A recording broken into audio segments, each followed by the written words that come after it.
All right, good morning. I'm Katrina Rothenberger, Public Health Division Director for Marion County Health and Human Services. As of today, we have 5,033 cases in Marion County. 101 folks have died, and 56,000 people have been tested total. For the week of September 28th through October 3rd, we saw a 7.6% positivity rate, which has gone down considerably from the previous weeks. There were 241 new cases, and our testing rate was the highest it's ever been since July of this year at 94.6 per 10,000. So our testing capacity is increasing now that we're through the immediate threat of wildfire. On Monday, the CDC updated their guidance. There is evidence that under certain conditions, people with COVID-19 have infected others who are more than 6 feet away. These transmissions primarily occurred within enclosed spaces with inadequate ventilation where the infected person was breathing heavily. Under these circumstances, scientists believe that the amount of infectious, smaller droplets and particles produced by the people with COVID-19 became concentrated enough to spread the virus to other people, and the people were infected were in the same space during the same time or shortly after the person with COVID-19 had left the space. Yesterday, Governor Kate Brown announced a plan to deploy an influx of rapid COVID-19 tests from the federal government. Oregon will be receiving 60 to 80,000 COVID-19 rapid tests per week until the end of the year.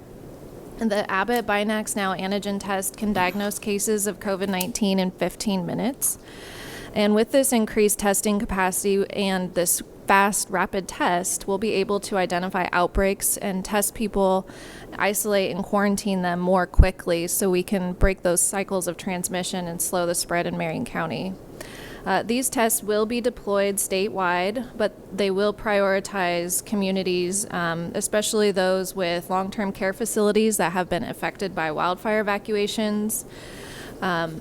People from communities that have been hardest hit and most disproportionately impacted, including migrant and seasonal agricultural workers, communities of color and tribal communities, and people living in congregate care settings.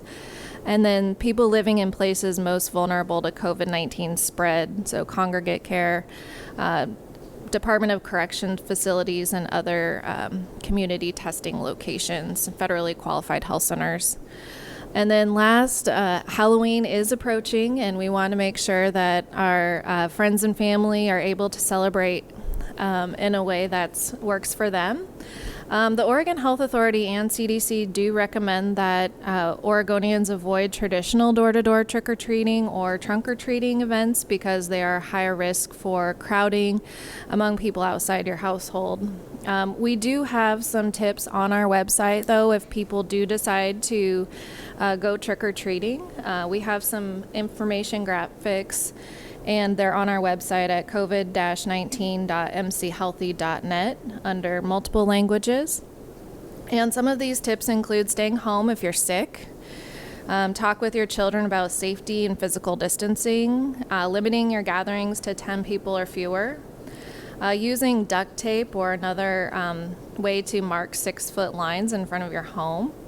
Participate in one-way trick-or-treating to hand out treats, position a table between yourself and trick-or-treaters, distribute treats on disinfected surfaces, and then if you're preparing like goodie bags, washing your hands for at least 20 seconds, and individually wrapping treats or goodie bags lined up for families to grab and go while social distancing. So, we just have to adapt our new way of life so that we can reduce the transmission of COVID-19 in our community, but, we still want to have a little bit of fun while we do that, right? So that's all I have. Thank you. Thank you, Katrina. Are there any questions for Katrina?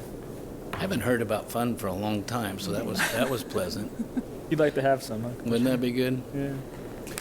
Okay. Thank you. Thank you. Just, yes. Katrina, we've got some more drive-through testing plans set up in some of our harder hit areas, right? You want That's to share correct. any about that? Yes, it is on our website. They are up in Woodburn. I believe the next one is tomorrow. Okay. And the other one is October 15th from 4 to 7 p.m. And you can go on our website to get more information about how to sign up. We are asking that people do pre-register, and there aren't any barriers to getting tested, so you can test it even if you are asymptomatic. So sometimes if you go to a traditional healthcare clinic, you might not be able to receive a test unless you have symptoms. That's great. I just want to thank our community partners for setting those up. The weekly calls that we have, and the community organizations up in Woodburn and surrounding areas have really, really stepped up volunteering to get those things done. So Absolutely. great. We appreciate it. And so you can go to our website, and the health department's website, right? Yes. Okay. Thank you. Thank you. Okay. Thank you, Katrina.